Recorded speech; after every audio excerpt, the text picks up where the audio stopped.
दोनों ने मिलकर तुलसी विरवा, फिर एक और, फिर एक और, तो वृंद निर्मित हो गया। वृंद माने बगीचा।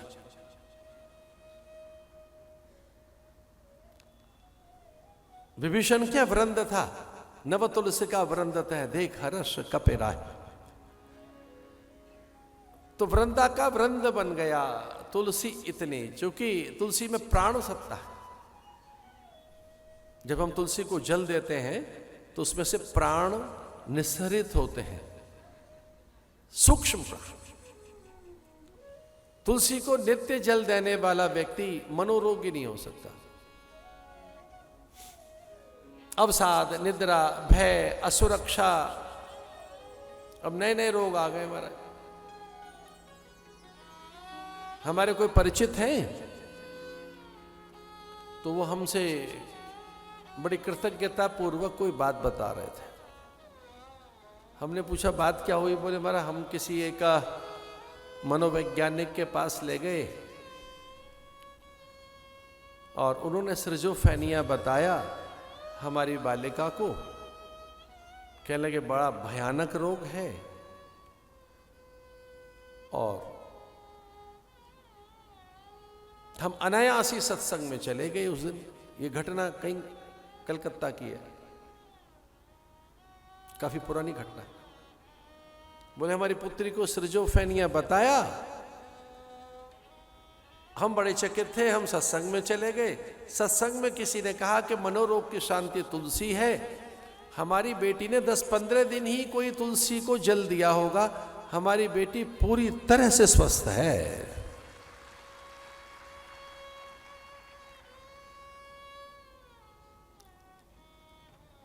हम वृक्षों से कितने दूर चले गए, प्रकृति से, पल्लव पात से, शमी धतूर से, विजया तुलसी से, बिल्व पत्र और दूर्वा से। इसलिए विकृतियां हैं जीवन में। हम सूर्य को अर्घ नहीं दे पा रहे। वैसे सुना तो नहीं है हमने कभी। ये सोशल मीडिया की उपज है, नए नए पता नहीं क्या 30 त्योहार निकालते रहते हैं। Today is the cow cuddle day, cuddling, cow cuddle,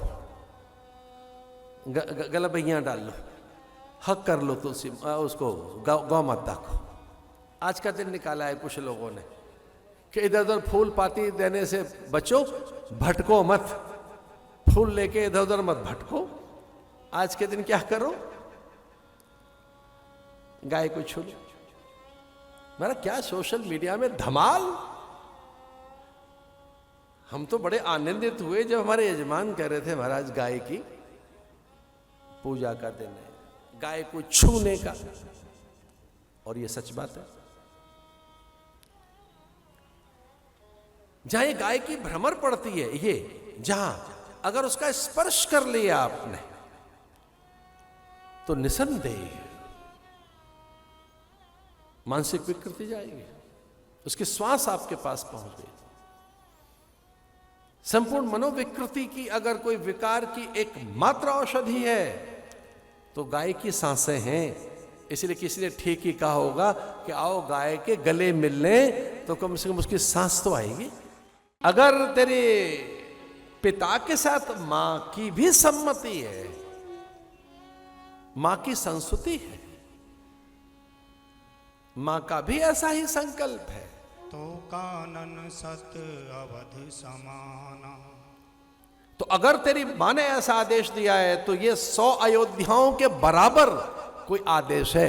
कई तुझे वन में नहीं भेज रही है, तेरे मंगल और कल्याण की कोई महागाथा लिख रही है। कई कोई बड़ा हस्ताक्षर कर दिया उसने, कोई बड़ी अयोध्या में तुझे कई भेज रही है। और सच है, राम का रामत्व, राम की भगवत्ता, राम का दैवत्व, राम का ईश्वरत्व, राम की विराटता, राम की करुणा,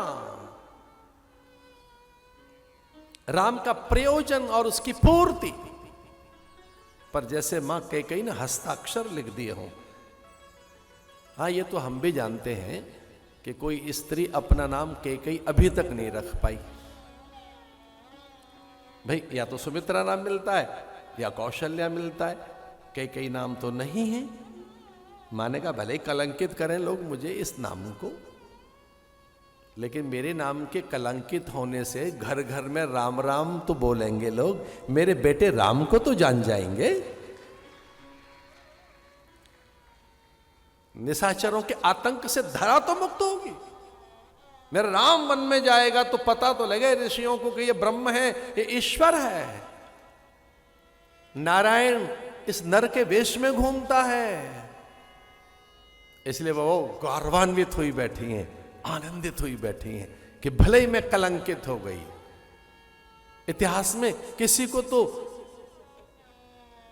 दोष लगता ही है, भले ही मेरे माथे पे मड़ दिया गया हो, और वो बहुत हर्षित होकर बैठी हैं, ये कह रही हैं कि इन देवताओं को कोई और नहीं सूझा, इन देवताओं के लोक कल्याण, इन देवताओं को एक ही बात सूझी कि लोक कल्याण, लोकोद्धार के लिए अगर कोई सहायक बन सकती है तो उसका नाम कैकेयी है। धन्यवाद देवताओं को देती है।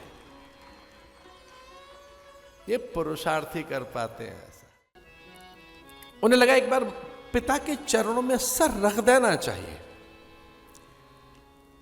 इतनी उत्फुल्लित है, आह्लादित है, आनंदित है, इतने चहके हुए हैं राम, और कृतज्ञता के भाव हैं मां के प्रति, और बार बार नेत्रों से प्रणाम कर रहे हैं। मां तू धन्य है, धन्य है मां, तू धन्य है, सारे मेरे कार्य सिद्ध कर दिए।